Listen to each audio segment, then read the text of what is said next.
Good morning, everyone. Welcome to our academic orientation session for this morning. This morning, the session is all about interdisciplinary facilities and resources on campus. And we have an excellent group of 5 panelists today. We have Laurie Dalton from the Acadia Art Gallery. We have Tom Dalmazzi from the Acadia Entrepreneurship Centre, and Leanne Strathdee, also from the Acadia Entrepreneurship Centre. I apologize for not fixing the slide, somehow I missed that. Sarah Hines from the Irving Environmental Science Centre, and Leigh Huestis from the Industry and Community Engagement Office, and also she will speak about the Huestis Innovation Pavilion. We also today have Jeff Banks helping out with the production, as always. We are working together, and today is my turn to produce and host, and Jeff will be also producing in the background. So we are all set to get started. So what we're going to do is we're going to start with Leigh Huestis. So thank you, Leigh. Go ahead.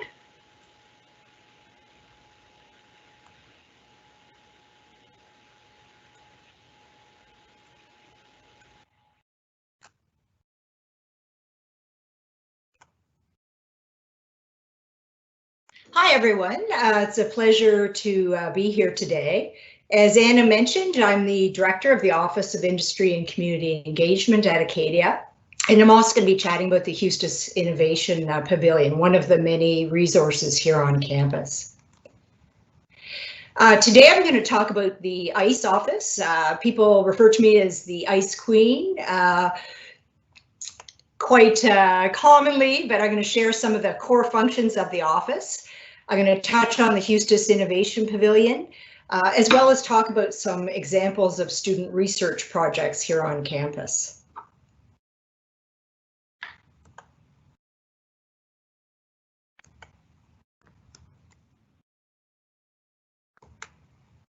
Just having some technical issues.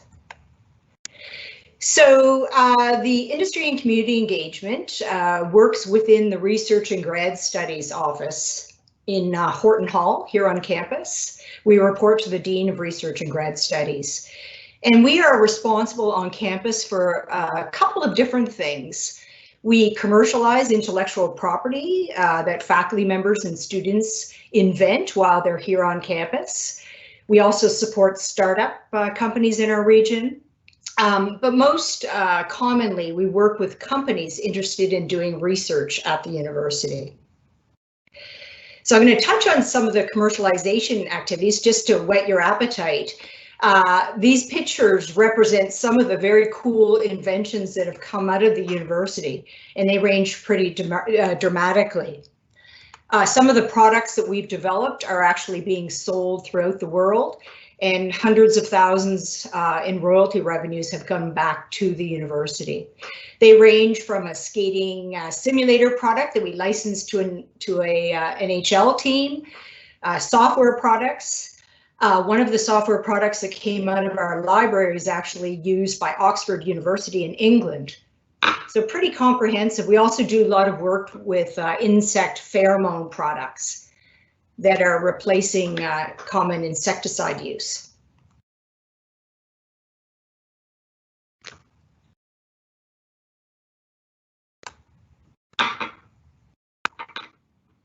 In addition to revenue generating products, we also are involved in a number of social innovation activities.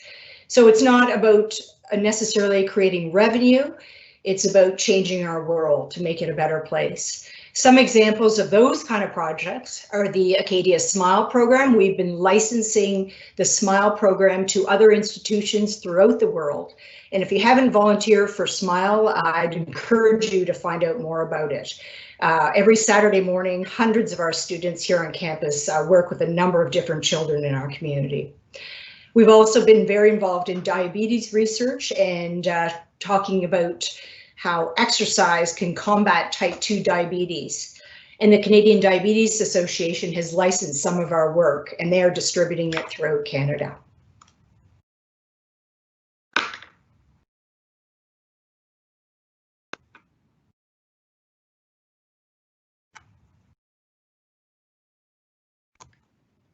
We also work with a number of different startups over the last number of years. We've worked with over 500 companies. Those range from companies across Canada, but specifically in our region, we've worked with about 250 different startups over the last few years. And that's ranging from intellectual property, patenting type advice to helping them find different funding opportunities.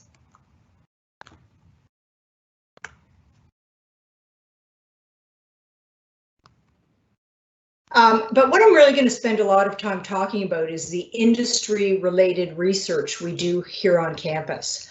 It's pretty significant. And Acadia is a reasonably small undergraduate institution, but we really punch above our weight when it comes to industry research. And we're one of the top research institutions here in Canada.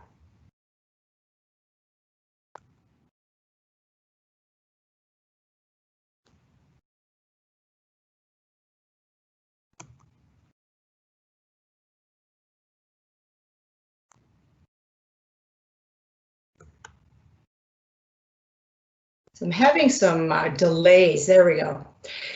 So as a student, you may question, why would you get involved in research? And when we're talking about research, it's not, you know, deep, dark labs and a lot of flasks and chemistry or physics experiments. You're really involved with companies and solving real world problems and helping from an economic development perspective. And that's really important. In the last, obviously in the last few months with COVID, some of the work we've done to overcome some obstacles that companies have encountered because of the pandemic is a great example of real world problems. Working with these research projects also looks super great on your CV and can also be very lucrative. Many of our students engage in projects and it helps actually fund their time here at Acadia in tuition. As well, a significant number of our students end up working for the companies that they're involved in.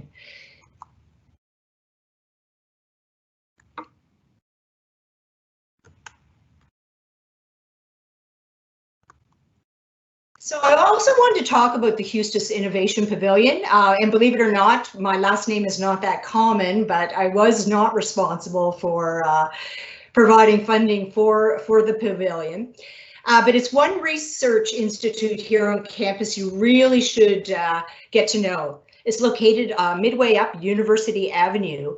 On the bottom floor, there's a classroom, but on the top floor, that's of most interest possibly to you. There's 4 research labs on the top floor, and those labs are actually dedicated to industry-related research. We have as one of the labs, a lab, which is the Acadia Laboratory for Agri-Food and Beverage. And within that lab, we are analyzing a variety of alcoholic and non-alcoholic beverage products. So wine, beer, spirits, those kind of things. And we're actually we're the key company analyzing or lab analyzing products for the wine industry here in Nova Scotia. And we're actually in discussions with the Nova Scotia Liquor Commission now to do all the testing for the products that are going to be served or offered for sale in the Liquor Commission. So very, very busy lab on campus and very unusual for a university to be so engaged with local industry. You see some faculty members on the right. Dr. Kirk Hillier is on the top. Dr. Nicoletta Ferroni, she's bottom left, and Matt McSweeney on the bottom right. Those are the 3 faculty members who lead the other labs within the Huestis Innovation Pavilion, which really has a dedicated focus on the agri-food and agricultural industries. And I'll give you some examples of some of the work that's being done in those labs.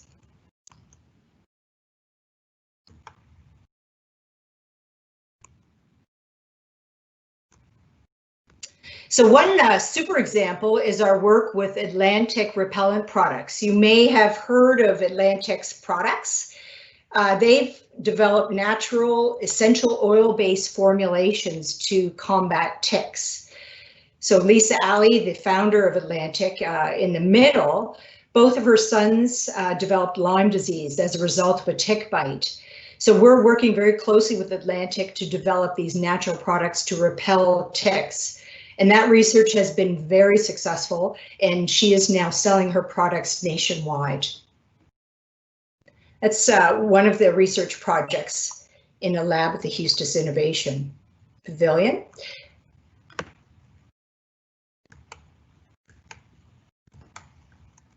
Another interesting project in one of the labs is our work with Aqualitas. Aqualitas are one of the key cannabis companies here in Canada, and we're working with Aqualitas to develop a variety of cannabis edible products, including some beverage products and a powder-based product that Aqualitas will be able to use in a variety of different cannabis products, ranging from gummies to tea.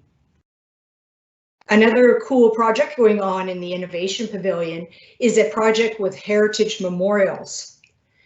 And Heritage is an example of a local company who are doing very interesting things with some of the byproducts coming out of their operation. They develop and produce granite countertops and memorials, so essentially tombstones. But the dust product that comes as a result of their cutting process, they were looking at other applications. And it turns out that that dust product is an amazing fertilizer, and it also acts as an insect repellent. And so they're now investigating sales of that product in a variety of different markets throughout the world. We've also engaged with Aqualitas on an aquaponics product. So they are growing cannabis now using aquaponics. So essentially you have fish, you feed the fish have waste product, and that waste product is then fed into and serves as a fertilizer for their cannabis products, which is a very unique system, and they're able to claim an organic product, which allows them a very specific niche in the cannabis industry here in Canada. Just an example of one of the student startups on campus. They moved out, thankfully, because they're too big and too successful, but they were in our rural innovation here on campus, and Leanne and Tom are going to talk about the rural innovation, the incubation center here on campus. But we worked very closely with FoodBite on some of their software development and data products coming out of their company. So very successful company now based in Halifax. And just to give you some examples of other research projects, that's Phil Taylor, a member of our biology department in the middle.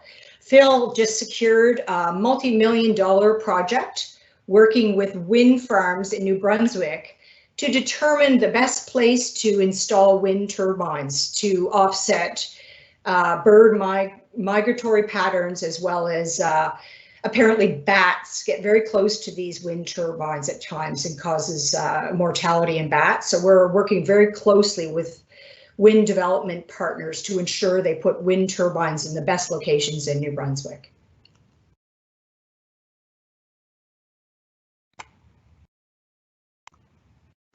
And a couple of more projects just to whet your appetite. And all of these projects involve students. So if any of these are of interest to you, I encourage you to come by our office. That's Alison Walker, a member of our biology department, and she's working very closely with onion growers in our province to determine where they should best grow the onions to alleviate and offset some of the common bacteria that's in soils. If you've ever opened an onion and seen some of the black rot inside onions, we're working very closely with the growers to help them offset that problem.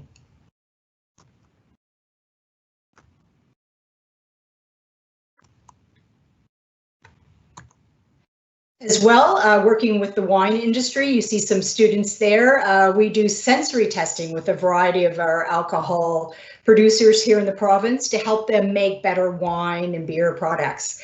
So our students are very keen to get engaged in some of those projects. And another big area on campus, Dr. Danny Silver in computer science is there in the middle. We work on a variety of initiatives involving big data analytics and machine learning. And we're helping some of our farmers in this area. For example, we have a student on the right. We're helping wineries in our region estimate the amount of grapes that are going to be grown in any season. So through a few photographs over a couple of weeks, we're able to help the growers estimate the yield by November. So pretty dramatic improvements in that industry. And we're selling or licensing that product that we've developed, hopefully internationally in the coming days.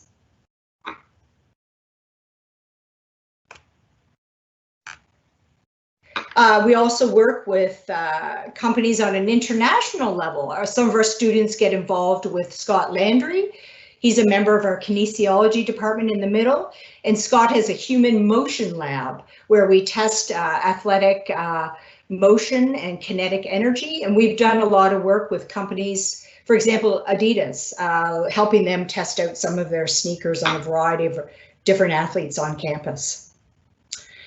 And I think this is our final one. This is an example of a marine project that many students have been involved with.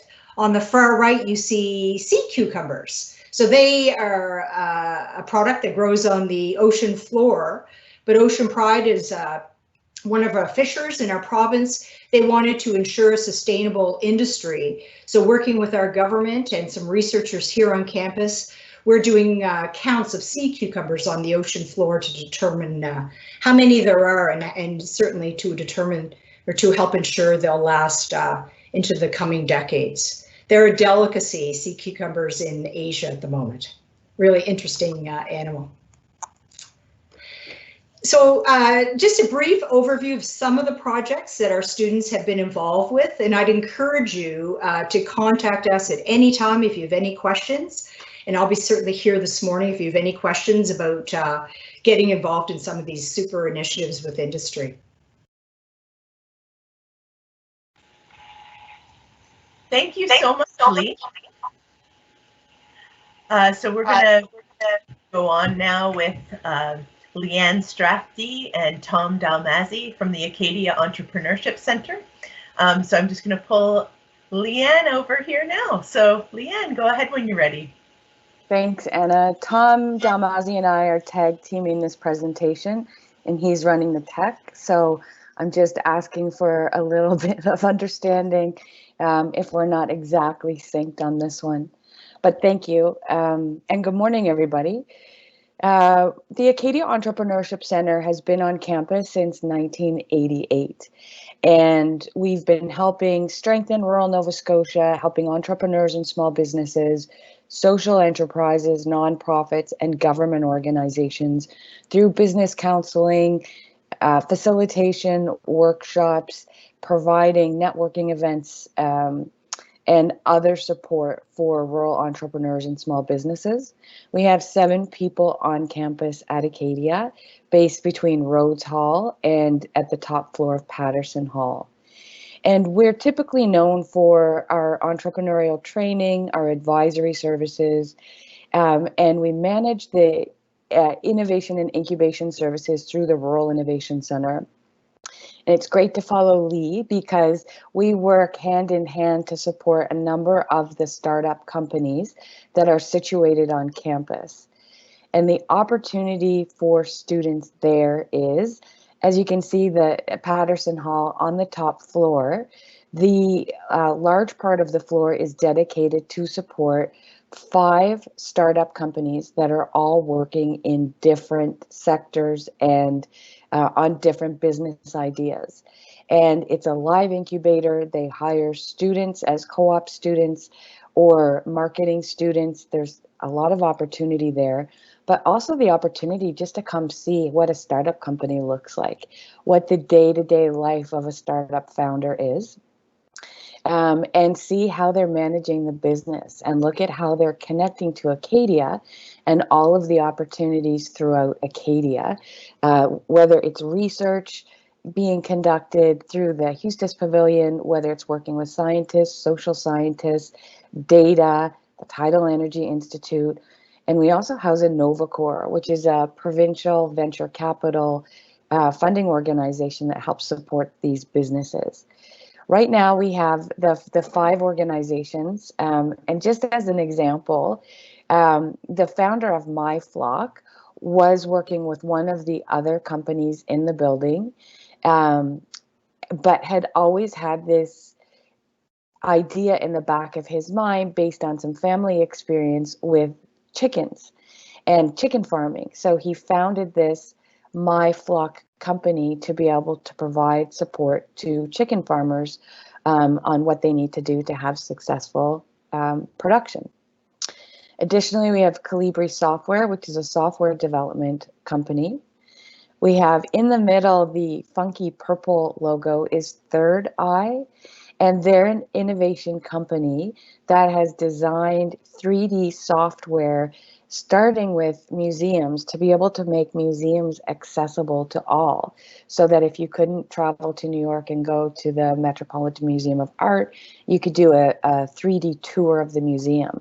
And they've realized very quickly that there's a lot of opportunity in other sectors to explore.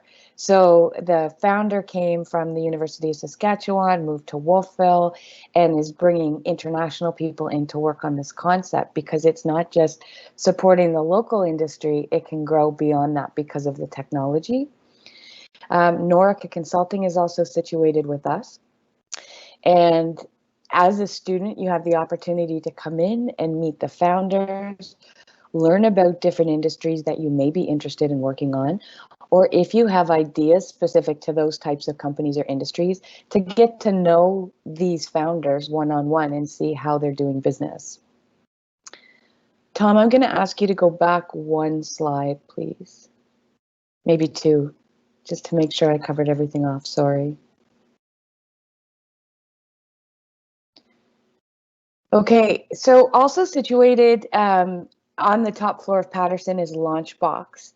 And Launchbox is about experiential learning opportunities for students in extracurricular programming. And it focuses on different types of models, allowing students to explore, play, have fun, learn about different problem-solving techniques, learn how to work as a team, to come together with some like-minded people, and really explore the possibilities of what you can do. And we have student programming and events starting in October, and I would encourage you to come. For now, it will be virtual as we're working through the pandemic, but we're hopeful that there'll be some hybrid opportunities later in the year. And it's really a place where you can come explore, create, make mistakes, learn, and have fun. It's about solving real-world problems for nonprofits, businesses, and startup companies. It's about using different models and ways of doing things to learn creative thinking and working in a team and working together, considering all ideas.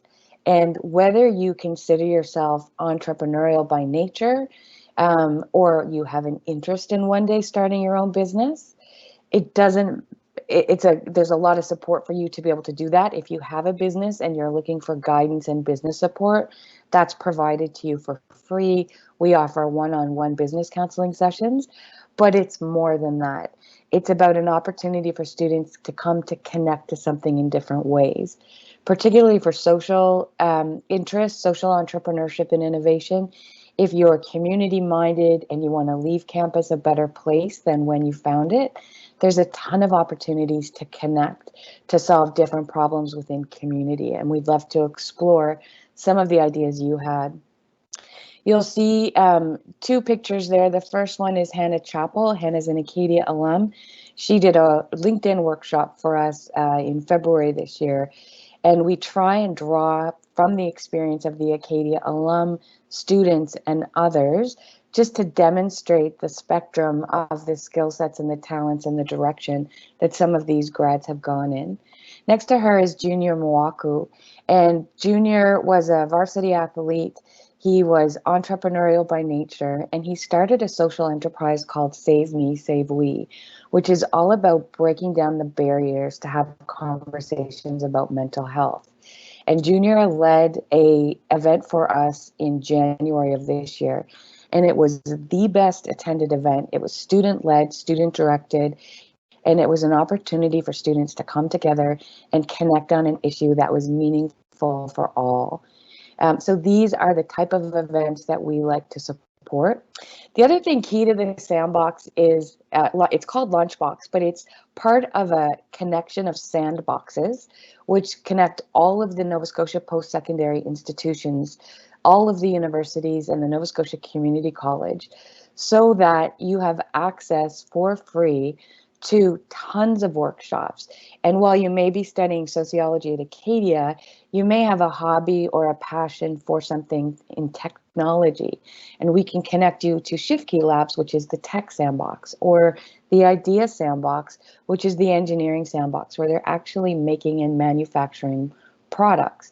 So it's an opportunity to connect with students from across the province to explore ideas, fail often, fail fast, and just have some fun. We like to bring together like-minded students working on cool projects, exploring creativity. And unfortunately for 2020, we had to postpone, but one of the most interesting successes we've had is bringing together approximately 100 students from across the province in the spring for a creativity and innovation boot camp, where the students live together intensively on campus in a dorm. They eat together and they go through this boot camp together where they solve a community related problem and build their skill sets, build their knowledge, build their portfolios, but also create this collegial network going into the future of people with all of these ideas and shared interests. So it's a fantastic event. I know early September is a hard time to announce and introduce that, but I encourage you strongly to follow us on social media, sign up for a newsletter. We have the contact information at the end of this slide, but talk to us, reach out. We'd love to explore the ideas you have or how you'd like to connect with community or work on solving community problems. We're also in partnership with the Nova Scotia Community College to address some social enterprise education and events coming up this fall, which is connecting students to opportunities to help fellow community members as they can. There we go. So I talked about the Rural Innovation Centre, and I'm going to hand it over to my colleague Tom to talk a little bit more about some of the student activities we have.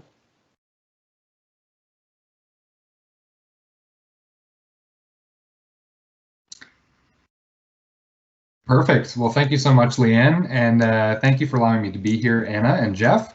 Really excited to be here this morning, mainly to talk about a great opportunity with Enactus Acadia. So the first thing I'll let you know is Enactus is a global organization focusing on social entrepreneurship. It's one of these mashup words that means entrepreneurial action for all of us.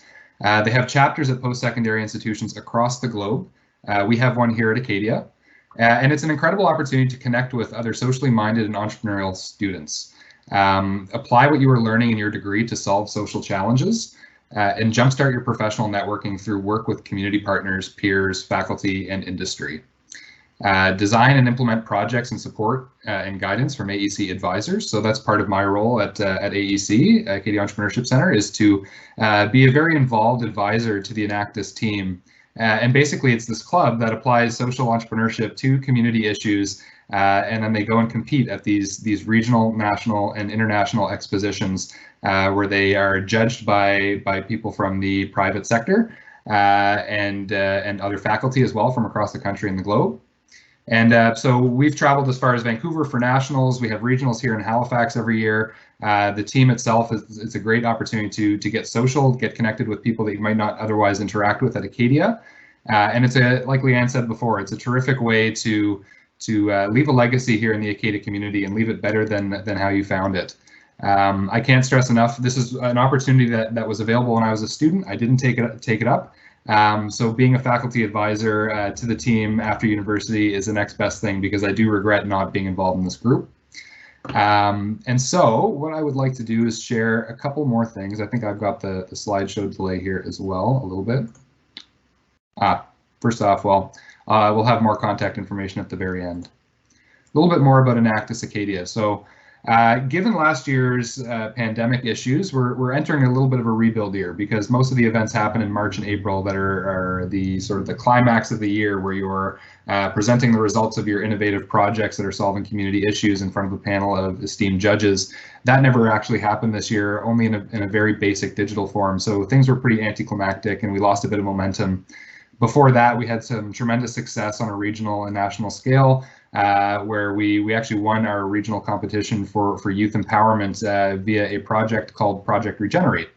Project Regenerate partnered with the local school board, ABRCE, and provided entrepreneurial education to school-aged children. And it was a really neat project because it culminated with a market day where children as young as 7 had taken out microloans to start their own small businesses, and we're using things like smart payment technology and tablets to track their sales and do analytics and be working with their student mentors along the way. So it was a really, really terrific project where they were also learning about upcycling. So a lot of the businesses had to do with upcycling and sustainability in mind.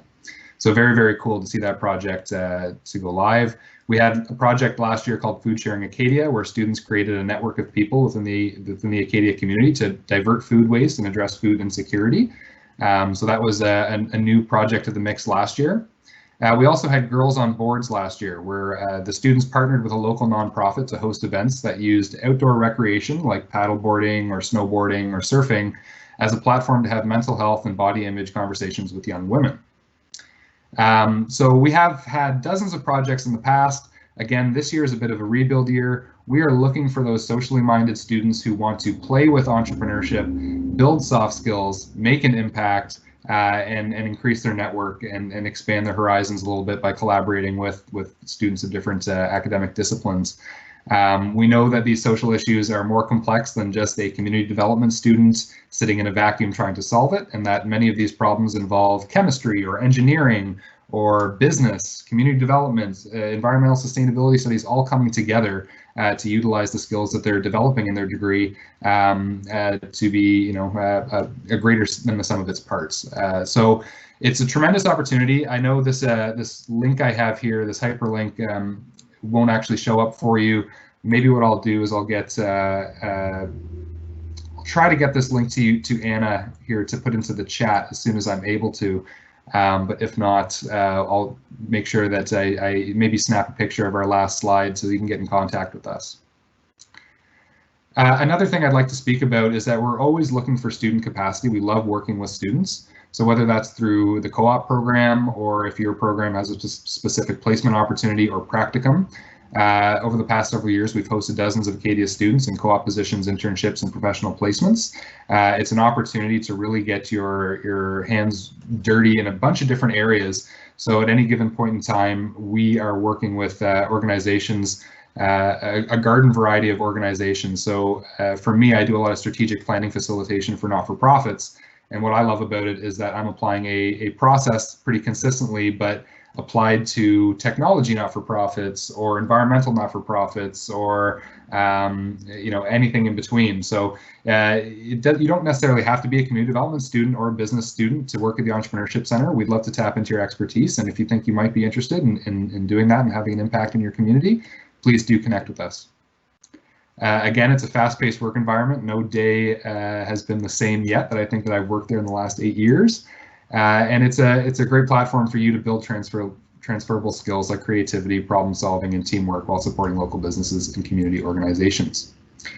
So the last thing I'm going to say is if you have a business idea, if you're already entrepreneurially active or thinking about different opportunities that you think could merit a terrific business idea, tap into our knowledge and resources and connect with us to receive guidance and support in your entrepreneurial journey. That's part of why we're here, is to work with you one-on-one. So that is an opportunity for you to take advantage of if you are interested in exploring entrepreneurship or have an existing idea that you'd like to pursue, or even an existing business that you might have been operating in the summers or something like that. So so that's it from those two things. Again, I really encourage you to sign up for Enactus. It is a fantastic experiential education piece that can supplement your degree and build those soft skills. And then you'll leave Acadia, having connected with the private sector through getting grant monies to accelerate your projects. It's one of these, each of these projects should be the type of thing that you want to brag about on your resume, and then should increase your hireability. So, so please do look into that opportunity if you are at all interested. And finally, connect with us. So again, Leanne is located up in the top floor of Patterson Hall. I myself am in the top floor of Rhodes Hall, right across the street. Our emails are there, our phone numbers are there. We're available anytime. And you can also find us on social media on Facebook and Instagram. Links are right here. And of course, we've also got a link if you would like to stay up to date by joining our mailing list to stay in the loop about some of the different educational programming opportunities that Leanne spoke to, or updates on Enactus projects and Enactus meeting times. Please do sign up for the newsletter there. We'd love to connect with you. And so welcome to, or welcome back to Acadia. Really happy that you're here, and I'm excited to hopefully cross paths with you at some point in the future. Thank you so much, Tom and Leanne, for telling us about the Entrepreneurship Centre. And we look forward to your, we have a question which we will put out at the end, but we look forward to hearing from you again a little later. So Sarah Hines, you're up next. Sarah is speaking related to the KCIC, or the KC Irving Environmental Centre. Hello, everybody. It's great to be here today. And I just wanted to go back to the slogan that Anna presented to us when she asked us to join this session, and that was grow your mind and grow your ideas. And I really love that as a theme for this session, because your Acadia education is about so much more than just the classes that you take. Getting involved in the opportunities on campus will literally change your life and truly enrich your degree. And I can say that because I was an Acadia student not that long ago. And Acadia offers unique research experiences to undergrad students that are generally reserved for grad students at larger universities. So for example, I started working in a lab in my second year undergrad. And if you're curious about doing something like this, just put yourself out there and ask about it. That's the best way to grow and to learn what opportunities are available to you. So today I'm going to talk about our facilities at the KC Irving Centre and what opportunities there are for students within the center. So our facilities include a 6-acre native species botanical garden, woodland trails, research laboratories, research greenhouses, a herbarium, and then auditoriums and classrooms and meeting rooms. And the overall mission of our center is to preserve and promote the Acadian forest region. So that's the unique microclimate that exists around the Maritimes. So New Brunswick, Nova Scotia, and PEI. It extends into Maine a bit. And we want to conduct meaningful environmental research in the world-class facilities that we have here on campus. The Harriet Irving Botanical Gardens are a key part to the Irving Centre, and the gardens feature only native species from the Acadian forest, and that ranges a variety of different habitats, from sand barrens to bogs to different types of wetlands. So it's amazing to walk through the gardens and see all of the different plant life that exists in our region. And we also have a medicinal and food garden that highlights plants that the Mi'kmaq and European settlers used as medicine and food to enrich their lives in the past. And these gardens are open to students, and we encourage you all to come and visit and see what is here. As a complement to the gardens, we also have woodland trails, and these are pathways through the forests that are up kind of at the top of University Avenue, and they're where there used to be a farm that fed Acadia students in the 1800s.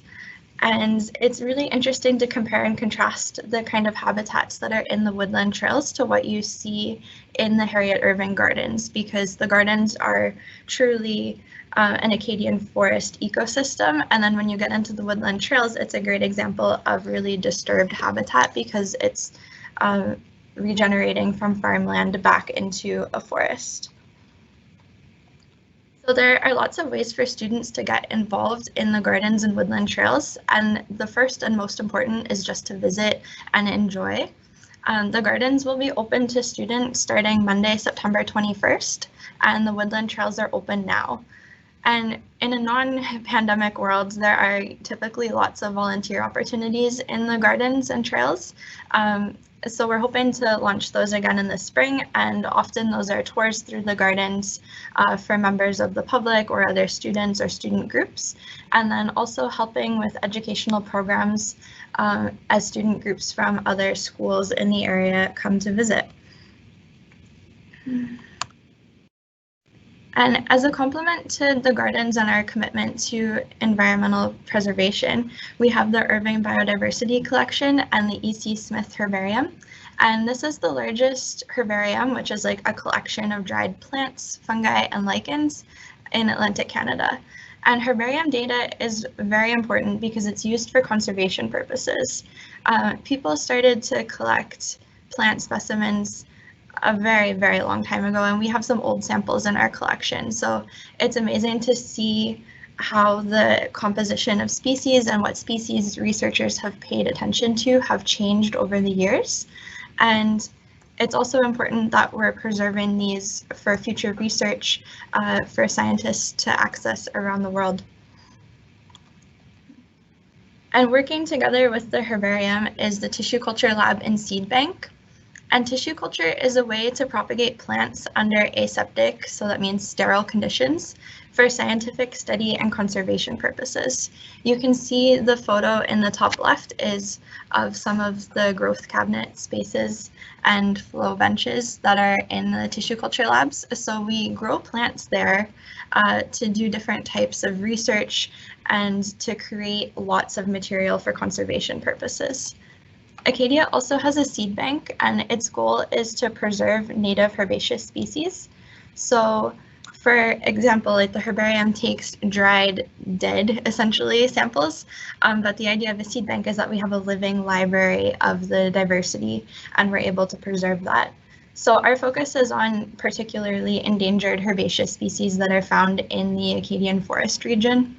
There's other seed banks in the area, particularly one in New Brunswick that focuses on forests. So we all kind of work collaboratively to ensure that we have a living history of what sorts of plant life exists in our area.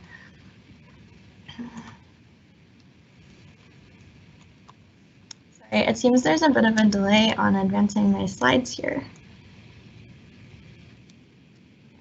So getting involved in the herbarium, the seed bank, and the tissue culture lab is really a great way to enrich a science degree at Acadia. There's lots of opportunities, and these can include things like digitizing herbarium files, collecting specimens in the field to enrich the herbarium and the seed bank, processing and testing and storing seeds. So seed bank material needs to be able to be taken out of storage and tested for germination potential, and making sure that we're actually storing plants that could be used to help with conservation activities. And then also students can eventually learn tissue culture techniques working in the lab, which is a great way to add to a CV. And also at the Irving Centre, we have CARE labs, which are the Centre for Analytical Research in the Environment. And the CARE team is 3 labs that span biology, chemistry, engineering, and geology. So it's an environmental biogeochemistry research facility. And the main focus of the labs is how contaminants move through the environment and how we should alter that, and how humans have an impact on contaminants in the natural environment. And there also are phytotron facilities, and those are climate-controlled greenhouses that are used by researchers across campus, and they support the gardens, and then also various classes and clubs on campus use the facilities. And for example, we have a researcher from biology, Dr. Kirk Hillier, who Leigh mentioned in her presentation, and his lab is quite active in the phytotron wing, growing plants that serve as like food or test substrate for some of his entomology research. And within the phytotron wing, we also have mesocosm benches, which simulate wetlands for research on wetland plants and animals. So there's a lot of different projects and a lot of opportunities to get involved in whatever research kind of spikes your interest. And again, slide delay. So lots of ways to get involved in the care labs, but these are typically for upper level undergraduate students, and those opportunities are often summer jobs or co-op placements. I really encourage all of you to explore the co-op program and how it could fit with your degrees. And then there's also special topics or honors students projects. And this is a photo of Haley in the bottom corner here. So she worked in Dr. Nelson O'Driscoll's Mercury Research Lab, and this is a photo of her on Briar Island, which is a small island near Nova Scotia. And she was looking at seagull feces and how that moved mercury through a wetland restoration project.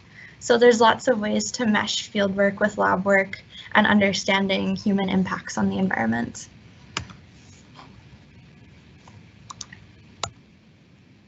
So although we were constructed to be a science research facility, we have involvement from faculties across campus. And for example, the community development program uses the Harriet Irving Gardens quite frequently as an environmental education classroom. And they hold a program in a non-pandemic world called Conservation Caretakers. And this is for grade 6 students from the local communities to come in and learn about forest conservation and invasive species. And this program was co-developed by an Irving Scholar graduate student that we had on campus a couple of years ago. And also the School of Music often holds concerts in the garden rooms. The garden room is a great place to come and study. And frequently there are art classes held in the gardens. And although this slide says Faculty of Arts, the Irving Centre is truly an interdisciplinary space, and many groups and activities use our facilities, and I'm sure that every one of you will be involved at the centre in some way during your degree at Acadia. There are also many clubs that use the Irving Centre. For example, the Acadia Fork and Farm Club and the Community Farm. These are both organizations that help to grow food for consumption on campus. And we have the Acadia Mental Health Society, which regularly holds succulent planting workshops. And the Acadia Chapel holds outdoor concerts that people can become involved in. And then I briefly just wanted to touch on how to get involved as a research student, because that's something that's come up quite a bit through our presentations today. And the most important thing is to be engaged in your classes and take time to talk to your professors and ask about opportunities if there's something that you're interested in. Reach out looking for volunteer opportunities to get involved outside of your classes and see where they'll go. And also you can consider doing special topics courses, which is a small research project that you undertake during your science major if it's something that you're interested in, and then some art majors as well. And you can also consider doing an honors thesis. And I should have included the co-op program on this list as well, because we take many co-op students as research personnel in the building. So I also wanted to tell everybody that's here today what student access is going to look like through the center this fall. Oh, I think something just happened with my sharing. Okay, hopefully everyone can see again. Anna, can you give me a thumbs up? Okay, okay, thanks. All students will have swipe card access to get into the building. We are going to continue to be closed to the general public for the foreseeable future. And there's also a contact tracing tap that you'll see when you enter the main doors. And this access will begin on Monday. We also have a cafe that's just off of the garden room, which is pictured in the background here, and that will be open again starting on Monday. The gardens will be open dawn till dusk daily. So that's a great space to go to study, to quietly meet with friends. There will be some classes that happen in the gardens as profs look for interesting ways to meet in person through the hybrid model. The Woodland Trails are open now, and the garden room and other indoor common spaces will be open at some point, but the access plans are currently under review to make sure that everything can be as safe as possible for our students. So there will definitely be an update when we have some more news to share on that.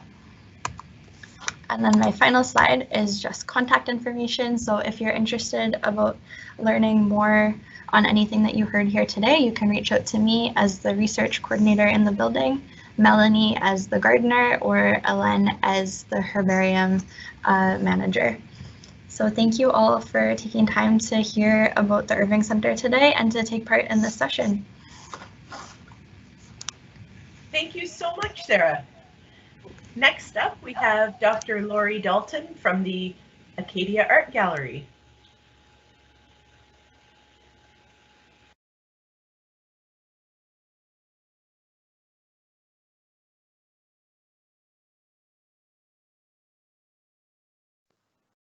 Is it not working? We can see your face so far. Weird. If you can do the share screen or share your PowerPoint, that'd be perfect whenever you're ready. Yeah, I had it all set up. I'm that person, right, where it's not working right now. So let's just try it again here. No problem. It worked earlier, so I'm sure it will work I now. know, but I never want to be that person, and I am right now. Okay, let's see. Why is it not? Yeah, I just keep getting desktop and not. Let's. Okay, well, go ahead with. Yeah, we'll do it this way. It should be working now, but I'm on my desktop. It's fine, eh? Yep, so just start the presentation. Okay. And yeah, that looks great. Perfect. Yeah, so welcome everyone who I can't see joining our session today, so new and returning students. As Anna noted, I'm Dr. Laurie Dalton. I'm the Director Curator of the Acadia University Art Gallery. I'm also an adjunct professor in the Department of History and Classics. So I often, teach in that department, but I often do special topics classes for students and things like that. But I'm really going to focus on my role at the art gallery today and give you a bit of an overview, but also the ways that you can get involved in the art gallery, particularly if you're a new student, that it would really bum me out if by like year 4 you still haven't come in the gallery. So my goal today is to tell you where the art gallery is and hopefully convince you to come and take a visit and that it's not a scary place. I'll just give you a bit of an overview. The gallery was founded in 1978. And we're the main public gallery between Halifax and Yarmouth. So we serve a really important role on the Acadia campus, but we also serve a really important role in the wider community as well. Under a normal non-pandemic year, the gallery presents 6 exhibitions. So usually 2 in the fall term, 2 in the winter term, and then 2 in the summer, ranging from curatorial projects, research projects that I do, also from our permanent collection as well. Are we on a permanent collection slide? I don't see any delay. Everything's fine, right? Everything's perfect, Laurie. Okay. Thank you. Okay, good. So one of the things that I find surprises a lot of students is that part of the art gallery's role and part of my role as director curator is steward of a permanent collection of art.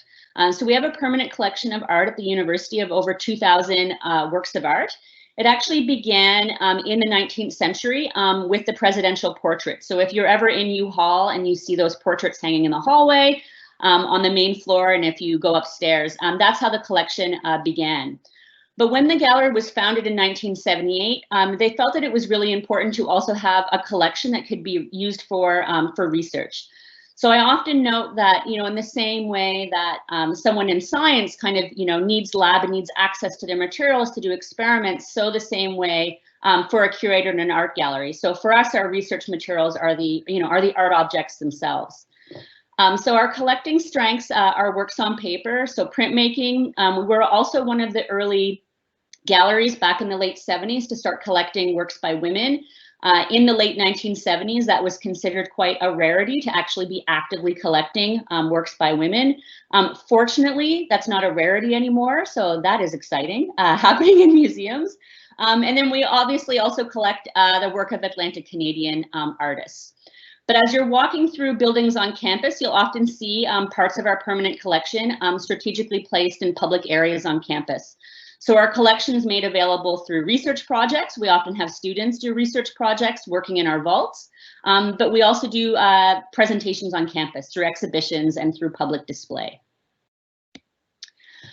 So first and foremost, the University Gallery really functions as a place for research. So when the gallery was founded in 1978, it was founded with this idea that, that a gallery plays a really important role in part of a liberal arts education. Eventually you're going to pick your major, or maybe you have already, or maybe you're thinking of switching it for the third time. But it's a really important process to think about the different ways that you can learn on campus. And so the gallery is really part of that process of really, trying to think about things in a wider kind of global scale. And I always make an argument that to really understand art is also understanding the world around you, because there's science and there's politics and sociology and all these things embedded in how we actually engage and understand the art around us. This is just a really, I always like to show this image because people either like it or it freaks them out. So I think it's a useful one to show. Because I think often people think of galleries as very kind of traditional spaces, but I think it's really important to note that I really approach the gallery as a space for experimentation. And I was also thinking of this image in light of COVID right now. So this was an exhibition done by two artists. One was a computer programmer, and they were really interested in the way that viruses spread and communication spread. So on the wall were these text boxes where you would enter different forms of language that would then activate these boxes of computer keys. So over the course of the exhibition, the whole floor would be covered. And so it was really talking about the way in which information, but also basically viruses are also spread. So this is not on currently, but I thought it was timely given the universe. The gallery also really functions as a place for engaged learning. So we have our primary exhibition space, but we also have an outreach space that we work under normal circumstances with classes. So it's quite common for the gallery and myself to be collaborating with university classes that then come in and we do particular learning activities that are linked to your class, but getting you to think a little bit more outside the box than perhaps your traditional classroom. So we do a lot of that. So this is one of our outreach spaces for the gallery. This is an education class doing an activity. Normally, I always encourage students to attend. We do a whole series of thematic talks throughout the year where we partner with different organizations on campus, different faculty, as well as really embedded within our exhibitions. So this is an image of a public talk we did around Islamic prayer rugs. And it was the first time that we had brought an exhibition to Acadia to really encourage students to understand a bit more perhaps the world around them. So we did a series of talks introducing students that might not be aware of that. So I want to move on now, though, to talking a little bit about the ways that as a student you can get directly involved in the gallery. Some of the photos today were like making me laugh in a sad way because this image is like impossible to achieve right now because it's like, this is like the image of like what not to do during the pandemic. So there's no masks and there's no social distancing. So this is not possible in the moment. But the gallery is usually normally quite an activated space with a whole series of talks and events happening in the art gallery. So I just kind of want to talk a little bit about particular aspects of how a student can really get involved in the gallery. So one of the ways you can do that is in our annual Acadia Art Exhibition. So this exhibition's been going on for about 22 years. It happens usually every January. So I'm planning like it will also happen in January. And this is an exhibition where anyone can submit their work to be on display. And it's a really exciting opportunity because you'll often see the work of staff or faculty members or fellow students. And so you kind of get to learn another aspect perhaps about that prof that has like a secret painting passion. So I really encourage you to think about submitting for this exhibition. Again, it happens every January and runs until February. And this is a really great way for you to kind of get involved and share some of your creative work with others. Another way to get involved is a paid way to get involved, so jobs for the art gallery. So the gallery hires several student internships each term. These are paid positions in which you do different activities. One is researching the collection. So this is a photograph here of a past student actually working in our vaults and working on part of the collection. Other aspects of our paid student internships deal with communication. So if you really love, social media, we have a very active social media account on Twitter and on Instagram, as well as a little bit on Facebook. And so that's another role that we have students do. The gallery also hires at least one full-time position every summer for a student.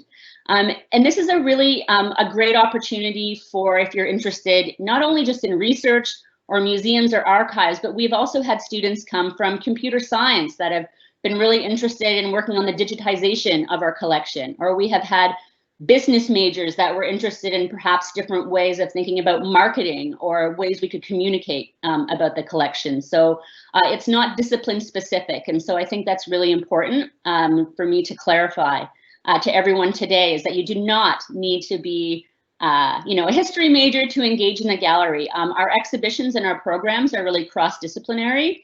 And that's the space in which we come from when we're working with classes and we're working with students. So the easiest way, though, to get involved is to show up, enter, physically walk in the gallery. So the gallery will be open this fall, so it'll be open by the end of September, and we'll be presenting an exhibition from our permanent collection. Admission to the gallery is always free. So I always think that's important to note, because I often get asks from students about A, if they're allowed to come, of course, and B, if it's free. Yes. And the gallery will be open Wednesdays through Sundays this fall. And again, I encourage you to come, free admission, and we'll be having an exhibition from our permanent collection. The gallery, in case you don't know where it's located, is in the Beveridge Art Centre. So the Beveridge Art Centre is the main arts building on campus. The beautiful, lovely gray concrete and brick, that's the BAC. So on one end of that building is the library, and on the other end of the building is the art gallery. So again, I hope if you have not visited, that you do come visit before the end of your 4 years. I'll also be posting those job positions through the Career Development Center on campus. Those will be posted by the end of the week. That's today. So yes, please take a note of those if anyone is interested in applying for those. And I'll finish just on this last slide. So if anyone has any further questions or clarifications about those jobs or other learning opportunities in the gallery, do not hesitate to email me. So I'm going to end there, short and sweet, so we can leave ourselves some time for questions. So thanks so much.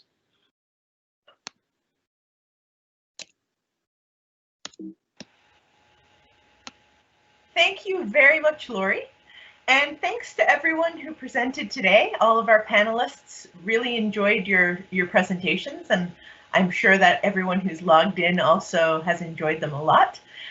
We have a couple of questions so far, so please, everybody who's present, if you have any questions that you'd like to ask, please pass them along. So one of the things was about how do entrepreneurs find the Acadia Entrepreneurship Centre. So Tom Dalmazzi replied and said that it is the website. That's the easiest way. And I'm just going to read out the URL. You can also search for it, of course, with Google or some other search engine.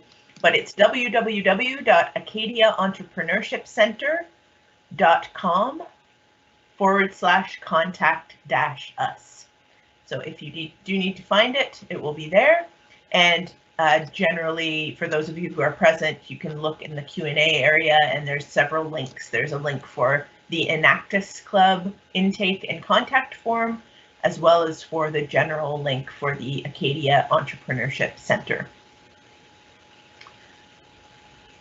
And I see there, this is great. Laurie Dalton just posted the link to the gallery. The art gallery link is gallery.acadiau.ca. So thank you so much for that. Would any of the panelists like to come back on and highlight anything or bring up anything that they wish they had mentioned, or just generally come back on?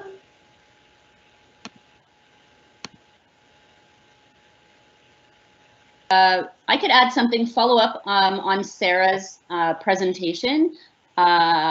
again, I think it was a great presentation, but you said something that really stuck out to me is the importance, I think, of really getting involved. So I also was an undergrad student at Acadia. So I did my honors at Acadia several moons ago, and I actually worked as a student assistant in the art gallery. And so when I was in my undergrad, I was like, oh, one day I'm going to be, a professor, and I'm going to come back and be the director of the gallery. So maybe careful what you wish for, or like it's great. Kind of depends, I guess, on one's point of view. But I think it's really important, you noted, to get involved. And I think it can be kind of scary, if you're, you don't know many people, or I think you can, maybe be intimidated by other classmates or by your professors. And Acadia is very much a model that really encourages you to kind of reach out to your profs. I mean, we're here because we really want to work and engage with students. And so I just really encourage that students to kind of get involved, and reach out. And I also think really also reach out outside your discipline. An undergraduate degree really gives you that opportunity to kind of learn from these different perspectives. And I think it's an exciting 4 years in which you really get the luxury of learning. And so I also really encourage students to kind of, do that and reach out, across different faculties, go to different events. Yeah, I think you'll be surprised what can happen. If you do that. Thank you, Laurie. Leigh Huestis, go ahead. I would like to echo that as well. And I also want to emphasize the nature of research. When I was a student for many years, a few different degrees, but unfortunately I didn't go to Acadia. I wish I had. I would have been terrified if someone suggested I get involved in a research project. But I wanted to reemphasize the fact that research can be simply working with a company to help them do a marketing plan, or research can be testing hand sanitizers to make sure there's the right alcohol content in them during COVID. There's so many very cool projects that you can get involved in, either just working with other students or with faculty members. And the programs that are available to students who want to get engaged in research projects, it's unbelievable the funding that's available to students. Just as one quick example, the MyTax, it's a national funding agency that funds internships with companies, but it's the first year that it's available to undergrad students. It used to be just available to graduate students, and that provides $10,000 to students to work with a company for 4 to 5 months. And you can join it up with co-op as well at the same time. So yeah, what an amazing experience, plus actually, funding your bank account as well while you're doing it. So anyway, come see us if you're at all interested or know some companies you may want to work for, and we can actually reach out to them or to the faculty members themselves.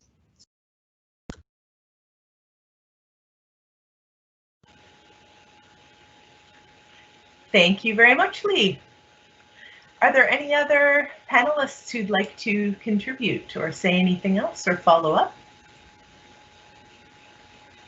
Just to add on to what others are saying, I think that can't be stressed enough that Acadia is a terrific place to get involved. There's so much going on. I feel like the community is tightly knit.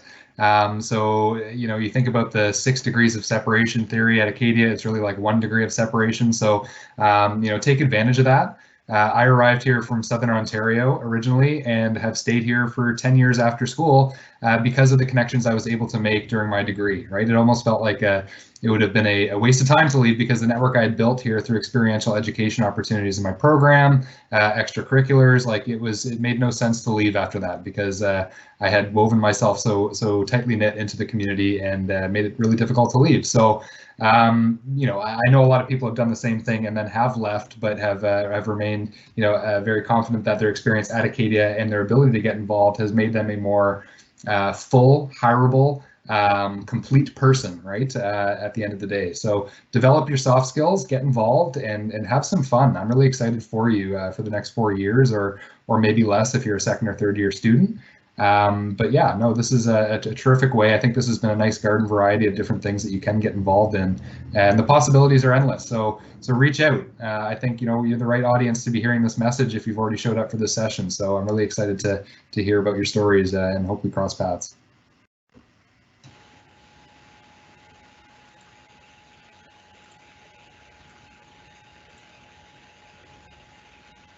Thanks so much, Tom. There's actually a site, and Jeff Banks and I had found it, and I just realized we didn't actually put it up for the session today. But there is actually a site that kind of has a listing of all kinds of these different resources that are available and research facilities. So it gives all of the facilities that you've heard about and resources you've heard about today. But there's also a post, or this site also contains the STEAM space, for example, which is a maker space that's available on campus. It also lists a place called ACMA, which is the Acadia Centre for Microstructural Analysis, which is also a cross-disciplinary facility for doing microscopy work. So there's a lot of other resources, and hopefully myself or Jeff can find that site and maybe put it in the Q&A as well. Jeff, did you also have something to add? I did. So I just also wanted to mention that perhaps this year more than any other year, you're taking a lot of your courses virtually, but it's really important to reach out and talk to your profs, especially if you have any interest in any of these things or research. If you talk to your profs, they can point you to the right place to go. Ask them about their research. Maybe they'll have some opportunities or know of other opportunities. And the profs are involved with all of these people in different ways. Not necessarily every prof is involved with all of them, but every prof is involved with some of them, I would venture to say. So don't be shy and reach out.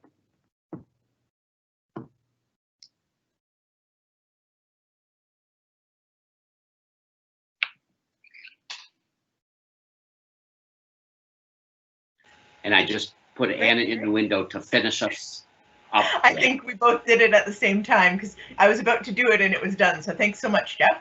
So I just posted for everybody who can see the Q&A. I did post that site, which lists a bunch of the infrastructure and centers and institutes. So again, some of you may be interested, depending on what your interests are as you do your undergraduate degree.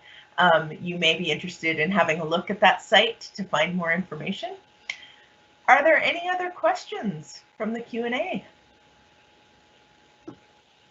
Would any of the other panelists like to say anything? All right, I'm not seeing any further questions, and the panelists all look like they're content with what they've said so far and shared so far. So a huge thank you to the panelists for coming today. I was very interested to hear everything you said, and I'm sure the attendees also did. So thank you very much for attending today, all of you, and I hope that you all have a wonderful day. So take good care. Bye.